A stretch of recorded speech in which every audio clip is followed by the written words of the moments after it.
Muchas gracias. Es obviamente un tema muy interesante y muy importante, el de la formación de los maestros y el de el ingreso al servicio profesional docente, o como sea que se va a llamar el mecanismo ahora, puede ser también la carrera magisterial. El nombre que se utilice. Bueno, aquí sí quisiera destacar que la propuesta que nosotros hemos hecho como académicos y como miembros de la sociedad civil a través de esta iniciativa llamada MMI enfatiza muy claramente la necesidad de que debemos dar certeza a los maestros de cuáles son los mecanismos de ingreso a la carrera y cuáles son los mecanismos en los que ellos van a poder superarse y progresar y mejorar en el propio sistema de la docencia. Si nosotros como Estado mexicano no damos esa certeza, entonces estaremos mandando el peor de los mensajes a una profesión que lo que necesita es justamente eso, profesionalizar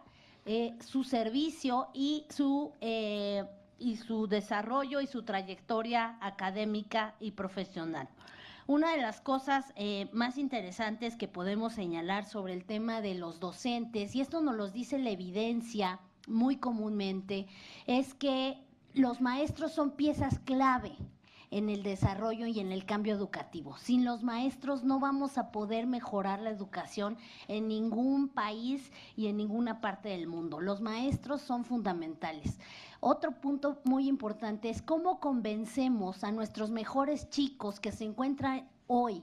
en la educación media superior para querer ser maestros. Y eso es otro punto esencial que varios países están viviendo como una crisis. Nosotros tenemos los datos, esto es público, hay muchos reportes, algunos de ellos hechos por el INE, de cuál ha sido la baja de la matrícula en las normales.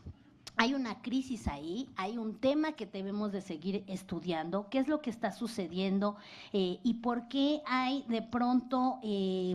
bajas en términos de porcentajes muy altos, más del 50%, y en el primer ingreso inclusive llega a cerca del 25%, depende del periodo que se estudie, y no todo tiene que ver con el tema de la reforma educativa, porque esta baja ya viene reportada de tiempo atrás. Entonces, nuestros estudiantes necesitan un mensaje de saber que si deciden dedicarse a la docencia, hay un mecanismo de profesionalización cuando ingresen, no tienen que utilizar los mecanismos de compraventa de plazas que están documentados y que no es algo que no sepamos y no conozcamos del sistema educativo. El otro tema que hay que destacar es en el más reciente estudio que la OCDE preparó sobre educación superior en México, tiene una sección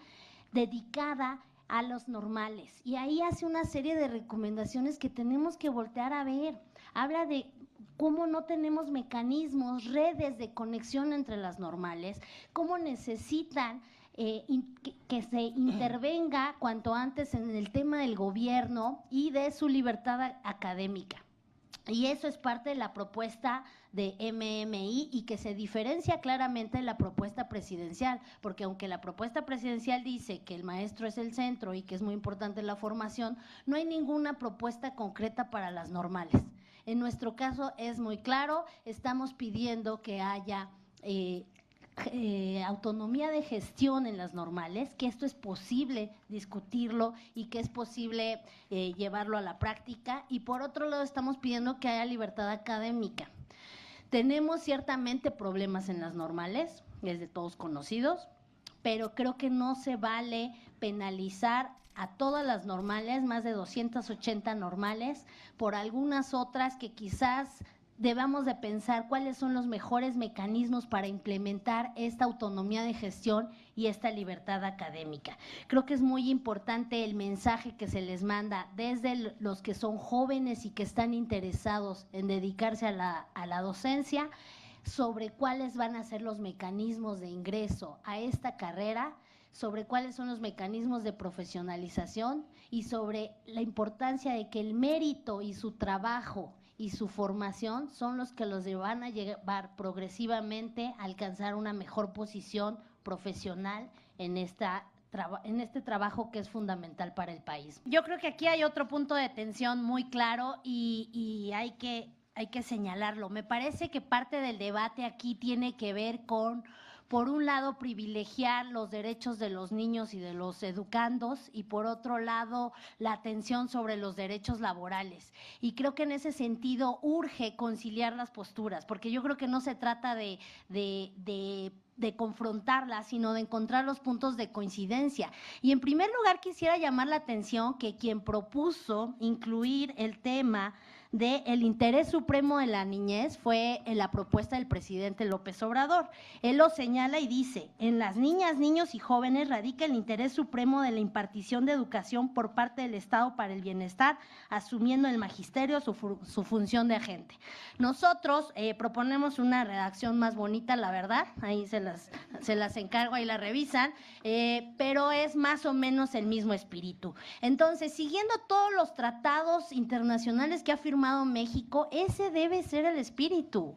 Los niños, las niñas y los adolescentes deben ser los principales beneficiarios de la educación y no debe haber ningún interés por encima de su educación integral y de su mejor desarrollo. Entonces, ese es el primer punto. El segundo punto es, por supuesto, tenemos el tema laboral y creo que aquí también hay que discutirlo porque en efecto esta parte del artículo de la ley del trabajo está ahí y eso no ha cambiado, ¿no? Entonces, como bien lo señala aquí el diputado Juan, en efecto, el sindicato por una u otra razón cedió a esa parte del reclamo de las plazas, pero creo que sí hay que discutir aquí más bien cuál es el aspecto que más nos beneficia en términos de la educación, otra vez de las niñas, niños y adolescentes. Sí tenemos evidencia de la diferencia que puede haber entre maestros que seleccionan y cuya vocación está presente. Es todo un debate en la literatura, qué es vocación, qué es querer ser maestro, qué lo empuja a uno, qué decisiones toma. Hace poco una alumna mía presentó una tesis de maestría donde una de las cosas que refleja es que últimamente los alumnos que entran a las normales son los expulsados y los rechazados de las instituciones de educación superior. Eso es un problema y tenemos que atenderlo y por eso también pedimos que se les trate como instituciones de primera y no de segunda. Pero bueno, ese es otro tema. A lo que voy es que sí hay un asunto de quiénes seleccionan la carrera docente, por qué lo seleccionan y creo que en ese sentido el tema de la venta, si es venta, si es herencia de plazas, tenemos que entrarle ya al debate y tenemos que erradicar por completo esa práctica que no nos está beneficiando en términos de la educación. Yo creo que se ha avanzado mucho, yo creo que no se resolvió por completo, eso lo sabemos todos, que sigue habiendo venta de plazas, todos lo sabemos. Pero creo que se ha erradicado muchísimo el punto. Aquí el asunto es si regresamos a lo anterior, entonces vamos a renunciar otra vez y vamos a dar pasos atrás, años atrás de lo que ya pudimos avanzar y esto no va en beneficio de la educación de este país. Hoy en día el debate internacional gira en torno a la calidad de la educación y esta está definida con base en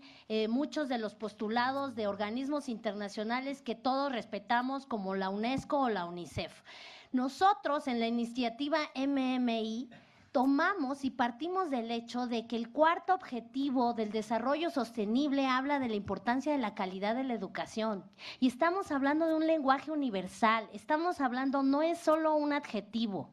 se trata de una cualidad de la educación y esta está definida hoy con base en que existan centros escolares bien equipados, con materiales, métodos educativos adecuados, docentes y directivos orientados a formar integralmente a los alumnos y garantías de otro tipo. Y a lo que voy es que hay maneras de definir la calidad de la educación.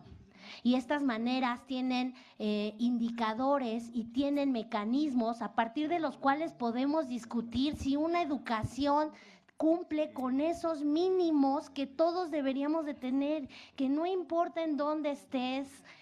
cursando tu educación primaria, debe haber unos mínimos y esos mínimos deben de ser cumplidos y deben ser además otorgados por el Estado. No estamos considerando además que el tema de la calidad pasa por ese debate y también pasa por la obligatoriedad. Estamos hablando de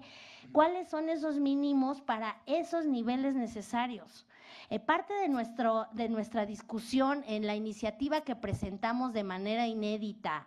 académicos y que retoman 4 partidos políticos, cosa que no es un asunto menor, no es que no haya pasado antes que los partidos políticos se pusieran de acuerdo, lo que pasó es que tomaron una iniciativa hecha por académicos. Es que nosotros llevamos el tema de la calidad inclusive a aspectos que no hemos estado debatiendo hoy en día en México, y uno de ellos tiene que ver con la calidad de la educación superior privada, por ejemplo. Y ese es un tema fuerte, es un tema importante, es un tema que pasa por el debate de la autonomía, que no fue ocasión de esta mesa, pero que por supuesto que nos preocupa a nosotros también. Y tenemos que discutir también cuáles son esos mínimos también en los servicios privados, porque no solo es en los servicios públicos, y no se trata de un ataque a las escuelas públicas ni a los maestros públicos, a los maestros del servicio público. Se trata de decir, tiene que haber mínimos en los privados y en los públicos, y tiene que haber mínimos desde el preescolar hasta la educación superior, y cómo el Estado va a garantizar esos mínimos y cómo el Estado se va a asegurar. Si queremos seguir siendo parte de este debate internacional sobre en qué lugar estamos, porque son fotos, no tenemos que por qué ponernos a descalificar evaluaciones y estándares internacionales cuando lo único que nos sirven es compararnos y decir, bueno, en esta foto salgo así, en esta otra foto salgo así y en esta otra foto salgo así. ¿Y para qué me va a servir eso para mejorar? Entonces, no es un debate menor, nos parece, este tema, no es un debate solo de palabras, y yo creo que además ya se discutió aquí, hay un sentido del derecho a la educación que está implícito en este debate de la calidad, más allá de que no estamos hablando de otros asuntos. Entonces creemos que esto es muy importante también discutirlo, y porque es parte y sería parte de la definición en el artículo 3. Gracias.